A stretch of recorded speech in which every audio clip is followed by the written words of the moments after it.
Hello everybody, long time. First thing I really want to say to you is well done, congratulations, you finished your last A-level pieces of assessment last week. You're getting your feedback this week, which basically brings you to the end of your A-level journey, or at least everything you can do in your A-level journey. So well done on that.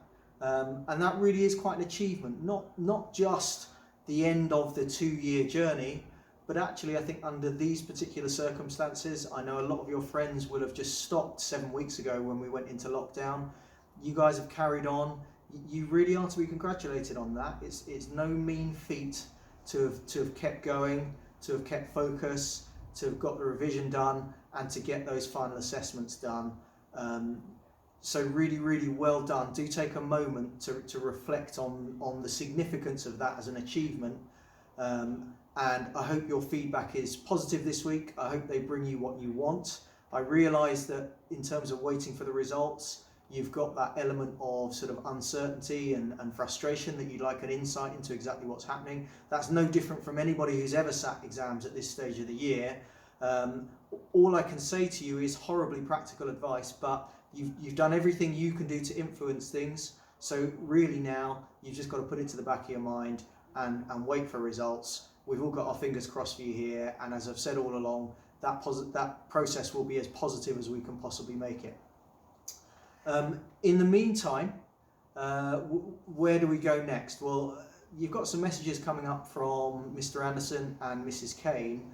I'm going to keep things fairly practical today and just talk to you about what happens over the next 3 weeks of school. Obviously, there's that week of half term in the middle. And also why I think it might be good for you to engage in what's left.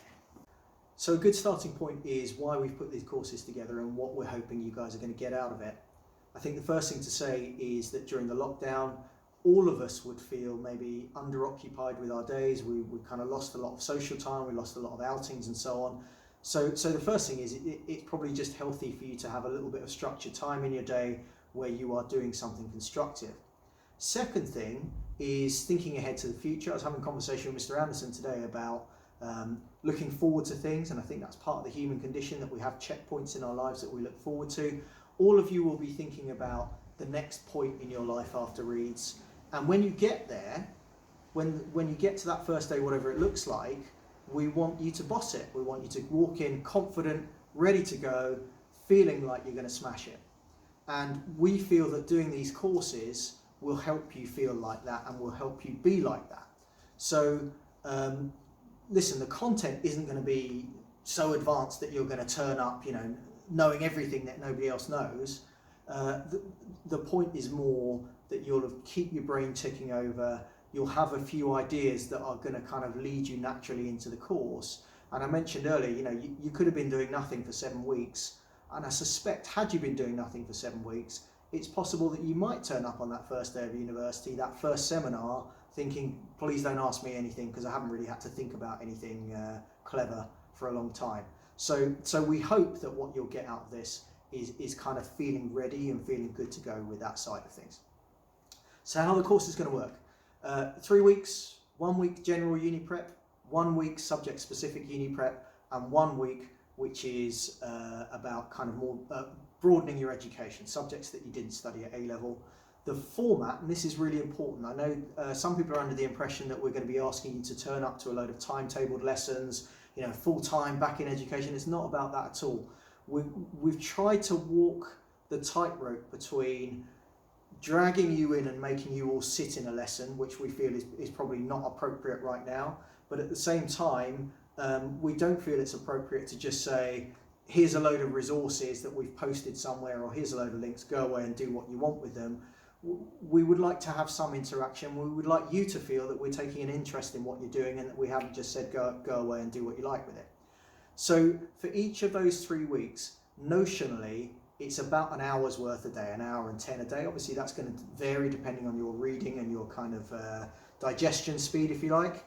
But that's the plan. So probably the format will be very much the traditional now online distance learning that you would do at a UK university. And indeed, if we're still kind of socially distancing, for some of you, this could be your first half a term at university, this style of learning. where you get a selection of readings and resources that you read through, and then at the end of that hour's worth, you spend 5 to 10 minutes posting a comment on a forum or on Teams, and then the teacher as the facilitator comes on and comments on your comment, perhaps asks you more questions or leads the discussion on, and between the people in that group you've got some element of kind of collaborative learning. So that's how it's going to work. We're talking like an hour a day. It's not going to be a killer, but I do honestly think, one, you could do with a structure, but two, think about it carefully. I think moving yourself forward, personal development, academic development is a good thing at this stage. In terms of the content of those courses, I've attached them to this email so you can see how that's going to work, and I'm going to send a clarion home via parents asking you which ones you're signing up to, and that's that. That's all I'm going to kind of bore you with today. I've got some really nice pastoral messages from Mr. Anderson and Mrs. Kane. I will check back in with you soon. I don't know whether that's good news or not, but I will check back in with you soon. I really, really do hope you're all safe, well. I hope you're feeling positive. I don't know how fresh anybody's feeling, but you know, we're past the peak now. We're starting kind of lockdown easing. I think there is light at the end of the tunnel. So I think you're in a position now to start looking forward to stuff rather than feeling horribly uncertain about things. But those things you are uncertain about, do stay in touch. Do talk to us about. We're still here, although you might have left formally. We're still here for you, so stay in touch whenever you like. And I hope you're all good. Take care of yourselves. Hi guys, it's sixth form assembly time. Mrs. K thought this week she'd do a poem for you, so here goes. As we face uncertainty and unusual times, I thought it was time for one of my rhymes. This isn't something that's just teacher-led. It's from a mother or wife, just what's in my head.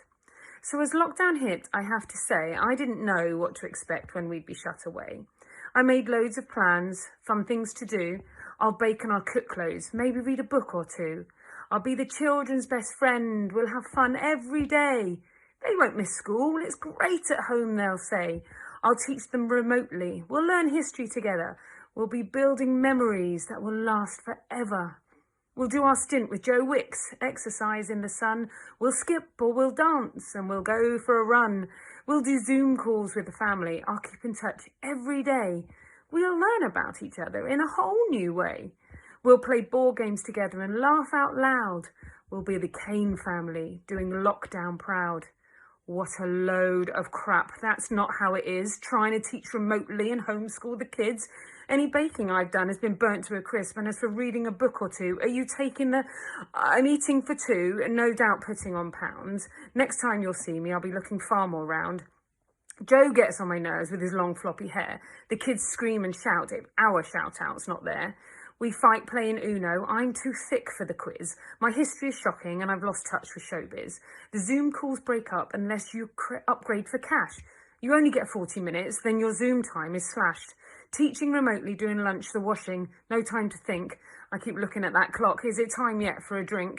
Today I feel grumpy. Today I feel sad. Today I feel that everything is making me mad. Is it Monday? Is it Wednesday? Is it Sunday? Who knows? Shall I bother getting out of my pyjamas and putting on clothes? Let's be honest, it is sometimes like Groundhog Day.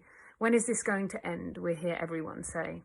Well, nobody knows, that's really the thing.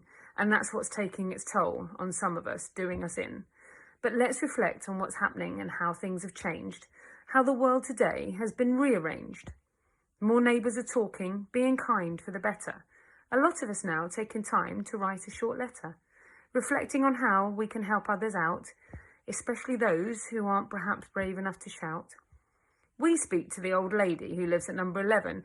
She talks to my little boy like an adult when he's only 7. They chat on the driveway 2 meters apart. It's those kind of memories that will touch our hearts. Skype calls with the grandparents, watching their smiles, even knowing they still won't see grandkids for a while. But keeping in touch is what it's all about, knowing the world will be different when we're finally out. So take a moment to sit back and think positively. The slowdown of pace, it's not all bad, you see. It gives us time to reflect on the things we sometimes miss. Time for a proper cuddle and that goodnight kiss. So when you've had bad days and maybe feel alone, remember others are out there. Just pick up the phone. We're all going through this in one way or another. A neighbour, a daughter, a grandpa, a mother.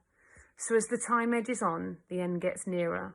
How the world has changed will become ever clearer. So for now, look after yourselves, be kind and take care. And just remember, as a sixth form team, we are always there. But one thing is for sure, it will be exciting times when I see you face to face instead of recording a rhyme. So take care everyone and have a good day. I'm certainly missing you loads. Adios from Mrs. K. Good morning everyone. Hopefully you recognise where I am. I'm coming at you from the sixth form cafe. Quite an empty sixth form cafe.